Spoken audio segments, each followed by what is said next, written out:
കഴിഞ്ഞ ദിവസമാണ് രണ്ട് വൈസ് ചാൻസലർമാരെ പുറത്താക്കിക്കൊണ്ട് നമ്മുടെ ഗവർണർ ഉത്തരവ് പുറപ്പെടുവിച്ചത്. അദ്ദേഹത്തിൻ്റെ അധികാരപരിധി വരുന്ന കാര്യമാണെന്നും മാത്രമല്ല UGC ചട്ടങ്ങൾ പാലിക്കാതെയാണ് നിയമനമെന്നും പറഞ്ഞാണ് ആ രണ്ട് വൈസ് ചാൻസലർമാരെ ഗവർണർ പുറത്താക്കിയത്. അദ്ദേഹത്തിൻ്റെ ഈ പരിപാടിക്കെതിരായിട്ട് ഗവർണർ ഈ നടപടിക്കെതിരായിട്ട് ആ വൈസ് ചാൻസലർമാർക്ക് കോടതി പോകാനുള്ള സമയമുണ്ട്. 10 ദിവസത്തെ സമയം നേരത്തെ കോടതി അനുവദിച്ചതുമാണ്. അതിൻ്റെ ഭാഗമായിട്ടുള്ള നീക്കങ്ങൾ നടക്കുന്നുമുണ്ട്. പക്ഷേ ഈ സംഭവത്തിനകത്ത് ധനകാര്യ വകുപ്പ് നിയമമന്ത്രിയായിട്ടുള്ള P. രാജീവ് തൻ്റെ ഒരു അഭിപ്രായം പറഞ്ഞിരിക്കുകയാണ്. ഫേസ് പോസ്റ്റിലൂടെയാണ് അദ്ദേഹം തൻ്റെ അഭിപ്രായം പറഞ്ഞത്. ആ അഭിപ്രായം കേൾക്കേണ്ടത് തന്നെയാണ്. സത്യത്തിൽ ഇതിനകത്ത് ഒന്നാം പ്രതി ഗവർണർ തന്നെയാണെന്നും സ്വയം രാജിവെച്ച് പോകേണ്ടത് അദ്ദേഹമാണെന്നും വ്യക്തമായിട്ട് അദ്ദേഹം പറയുന്നത്. അത് അക്കമിട്ടാണ് അദ്ദേഹം കാര്യങ്ങൾ നിരത്തുന്നത്. നമുക്ക് ആ പോസ്റ്റിലേക്ക് പോവാം. അതിൽ അദ്ദേഹം പറഞ്ഞ കാര്യം ഇങ്ങനെയാണ്: വൈസ് ചാൻസലർമാരെ പുറത്താക്കിയ ചാൻസലറുടെ ഉത്തരവ് വായിച്ചാൽ ആരെയായിരുന്നു പുറത്താക്കേണ്ടിയിരുന്നതെന്ന് ആരും ചിന്തിച്ചു പോകും. ഒന്നാമത്തെ കുറ്റം സെലക്ട് കമ്മിറ്റി UGC മാർഗനിർദ്ദേശങ്ങൾക്ക് അനുസരിച്ചല്ല എന്നതാണ്. യഥാർത്ഥത്തിൽ ഈ നിയമനങ്ങൾ നടക്കുന്ന സമയത്തെ സുപ്രീം കോടതി വിധി കല്യാണി മതിവൻ കേസിലേതായിരുന്നു. അത് സംസ്ഥാന നിയമങ്ങൾക്കാണ് UGC മാനദണ്ഡങ്ങളെക്കാൾ മുൻഗണന എന്നതായിരുന്നു. ആ നിയമപ്രശ്നം അവിടെ നിൽക്കട്ടെ.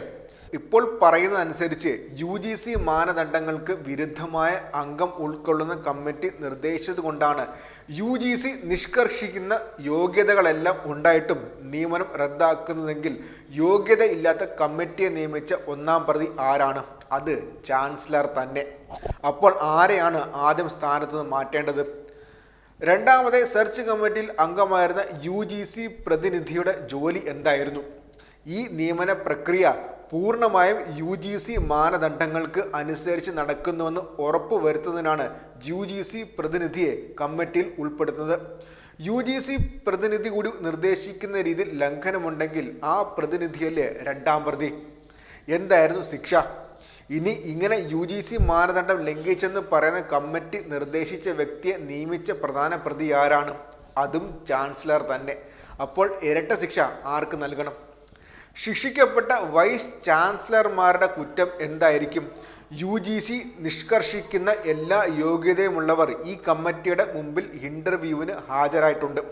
അവരോട് നിരവധി ചോദ്യങ്ങൾ കമ്മിറ്റി ചോദിച്ചിട്ടുണ്ടാകാം. അവർ മറുപടി നൽകിയിട്ടുണ്ടാകും. എന്നാൽ അവർ ഒരു തെറ്റ് ചെയ്തു. ആദ്യം അവർ സെലക്ട് കമ്മിറ്റി അംഗങ്ങളോട് നിങ്ങളെല്ലാം UGC നിഷ്കർഷിക്കുന്ന യോഗ്യത ഉള്ളവരാണോ എന്ന് അങ്ങോട്ട് ചോദിക്കണമായിരുന്നു. അത് ഉറപ്പ് വരുത്തി വേണമായിരുന്നു ചോദ്യങ്ങൾ ചോദിക്കാൻ അനുവദിക്കേണ്ടത്. അപ്പോൾ നിയമന രീതി മാനദണ്ഡങ്ങൾ അനുസരിച്ചില്ലാതെയാണെങ്കിൽ റദ്ദാക്കേണ്ടി വരില്ലേ? തീർച്ചയായും വേണം. പക്ഷെ അത് പരിശോധിച്ച് തീരുമാനമെടുക്കേണ്ടത് എല്ലാ തെറ്റും ചെയ്തതായി സ്വയം കണ്ടെത്തിയ ചാൻസലർ അല്ല, നീതിപീഠമാണ്. വാൽകഷ്ണം. സുപ്രീം കോടതി വിധിക്ക് ശേഷം ഇന്ത്യയിലെ 100-ലധികം യൂണിവേഴ്സിറ്റികളിൽ സംസ്ഥാന നിയമങ്ങൾ അനുസരിച്ച് UGC മാനദണ്ഡം അനുസരിച്ചല്ലാതെ നിയമിച്ച വൈസ് ചാൻസലർമാർ ഇപ്പോഴും തുടരുന്നുണ്ട്. അവിടെയും ചാൻസലർമാരുണ്ട് കേട്ടോ എന്ന് പറഞ്ഞാണ് അദ്ദേഹത്തിന് കുറിപ്പ് അവസാനിക്കുന്നത്. സുപ്രീം കോടതി വിധി പ്രകാരമാണെങ്കിൽ ഇന്ത്യയിൽ ഒരുപാട് യൂണിവേഴ്സിറ്റികളിൽ ഒരുപാട് സർവകലാശാലകളിൽ അവരുടെ വൈസ് ചാൻസലർമാരെ മാറ്റേണ്ടി വരും. അതിൻ്റെ ഭാഗമായിട്ടുള്ള നിയമപ്രശ്നങ്ങൾ ഇപ്പോൾ പഠിച്ചുകൊണ്ടിരിക്കുകയാണ്, അത് മുന്നോട്ട് പോയിക്കൊണ്ടിരിക്കുകയാണ്. പക്ഷേ അതിനു മുന്നേ തന്നെ തൂക്കിക്കയറി വിടുവിച്ചിരിക്കുകയാണ് നമ്മുടെ സംസ്ഥാനത്തെ ചാൻസലർ കൂടിയായിട്ടുള്ള ഗവർണർ ആരിഫ് ഖാൻ. അങ്ങനെ ചെയ്തതിന് പിന്നിൽ എന്താണ് ലക്ഷ്യമെന്നും എന്താണ് കാരണമെന്നും നമുക്ക് എല്ലാവർക്കും അറിയുന്നത് തന്നെയാണ്. മാത്രമല്ല മൊത്തത്തിൽ പരിശോധിക്കുകയാണെങ്കിൽ ഒന്നാം പ്രതി ആരിഫ് ഖാൻ തന്നെയാണ്. മാത്രമല്ല ഇരട്ട ശിക്ഷയാണ് അദ്ദേഹം നൽകേണ്ടി വരുന്നത്. അതായത് അദ്ദേഹം നിയമിച്ച വ്യക്തി തന്നെയാണ് പ്രശ്നം ഉണ്ടാക്കിയിട്ടുള്ളത്. അപ്പോൾ സത്യത്തിൽ ഒന്നാം പ്രതി ആരിഫ് ഖാനാണ്, രണ്ടാം പ്രതി UGCയുടെ ആ പ്രതിനിധിയാണ്. അപ്പോൾ വ്യക്തമാകുന്ന ഒരു കാര്യമുണ്ട്, ഇപ്പോൾ ഈ നാടകങ്ങൾ, ഇപ്പോഴത്തെ ഈ ആക്ഷൻ, ഇപ്പോഴത്തെ ഈ ഷോ ഓഫ് എന്തിനു വേണ്ടിയാണ് എന്ന്.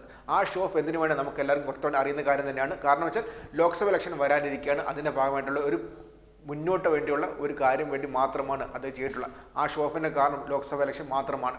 അപ്പോൾ വ്യക്തമാണ് രാജീവ് പറഞ്ഞ കാര്യം. ആദ്യം രാജിവെക്കേണ്ടത് ചാൻസലറായ ഗവർണറാണ്, ആരിഫ് ഖാനാണ് ആദ്യം രാജിവെക്കേണ്ടത്. ആ രാജിവെച്ചതിന് ശേഷം ബാക്കി കാര്യം നമുക്ക് പരിശോധിക്കാമെന്ന് വ്യക്തമായി തന്നെ അദ്ദേഹം പറയുന്നുമുണ്ട്.